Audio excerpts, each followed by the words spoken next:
Microorganisms are tiny organisms that are too small to be seen with the naked eye and can usually only be seen with a microscope. Many of these are pathogenic, meaning that they cause disease, and that will be the topic of today's presentation. There are many different kinds of microbes, and they can either be cellular, meaning that they have cells, which would be prokaryotes and eukaryotes, or they can be acellular, which would be viruses, meaning that they don't have any cells. So here you can see kind of a breakdown of prokaryotes, eukaryotes, and viruses and the differences in their structures. So the main thing that we like to look at is their genetic material. In prokaryotes, they do not have a nucleus, but in eukaryotes, they do. So the genetic information is organized in the nucleus. Eukaryotes also have membrane-bound organelles, whereas prokaryotes don't. Viruses don't have cells, and they just have a capsid protein coat with their genetic material inside. So they are usually classified as non-living, whereas prokaryotes and eukaryotes have cells, and so they're classified as living organisms. Another thing that is noticed between prokaryotes and eukaryotes is their cell wall. Prokaryotes have a cell wall composed of peptidoglycan, whereas eukaryotes do not have that and have cellulose, chitin, other different things like that in their cell wall. There are other structural differences too, which can be seen here. So this is just kind of a summary of the different structures. Here in the eukaryote, in the middle, you can see the nucleus, whereas in the prokaryote, you can see there's not a nucleus, they just have the genetic material there.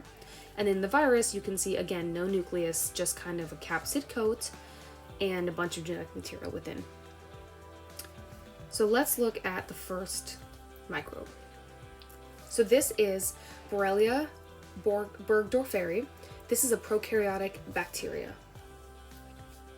So this one would have no nucleus. So this is very interesting because it's actually an atypical gram-negative spirochete. So it's not typical. It's not what you would typically see as a gram-negative bacteria. And the reason is because it does not have LPS in its outer membrane like other gram-negative bacteria, but the rest of its membrane is similar. It's very small and thin like other spirochetes, so it's usually better viewed with dark field microscopy, where the background is dark as opposed to light. This bacteria is the causative agent of Lyme disease and is spread by ticks. Symptoms usually include fever, headache, fatigue, and skin rash, and in severe cases it can spread to the joints, heart, and nervous system if not treated. The spiral morphology of this bacteria, being that it's a spirochete and that it has a flagella, is what leads to its high virulence and makes it so dangerous for humans. Next, we'll talk about Giardia, which is our first eukaryote. Giardia are protozoan parasites responsible for diarrheal disease and intestinal infection. They're most often found in areas with poor sanitation and unclean water and can be easily spread from person to person with contaminated food, water, or surfaces. In the environment, they're protected by cysts, which appear as ovoid shapes with 2 to 4 nuclei that can easily be seen in bright field microscopy and stained with iodine.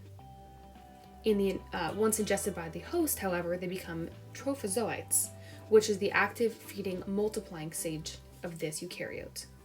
And in general, you can see kind of an animated picture here on the screen that in general they appear pear-shaped with 2 nuclei and 8 flagella, which help them move. Next, we'll talk about Plasmodium, which is our second eukaryote. This is a unicellular eukaryote, so it has one cell. Unlike the prokaryotes, eukaryotic cells have organelles that fulfill essential functions, and this is why these cells are, for the most part, larger than prokaryotic cells. In this specific case, it has several cellular structures at its apical end, serving as specialized organelles used in secreting effectors in hosts. There are over 156 known species of Plasmodium, and 4 of these are considered being parasites of humans, whereas many others are parasites of insects and other vertebrates. They have one large mitochondrion, and this species is known largely for being responsible for malaria. One microscopy tip for viewing Plasmodium is that it can be stained with a Romanowsky stain and examined with a 100 times oil immersion objective lens. Finally, we'll talk about a virus. So this is a virus known as the rhinovirus, which is the most it's the most common cause of the common cold, and they mainly cause upper respiratory infections. This virus belongs to the enterovirus genus and is considered being a non-enveloped, single-stranded RNA virus. There are over 160 rhinoviruses, with the three main species being A, B, and C, based on distinct genomic features and phylogenetic sequence criteria. They're composed of 4 capsid proteins surrounding the single-stranded RNA genome, and they're very small, so they're best viewed using immune electron microscopy.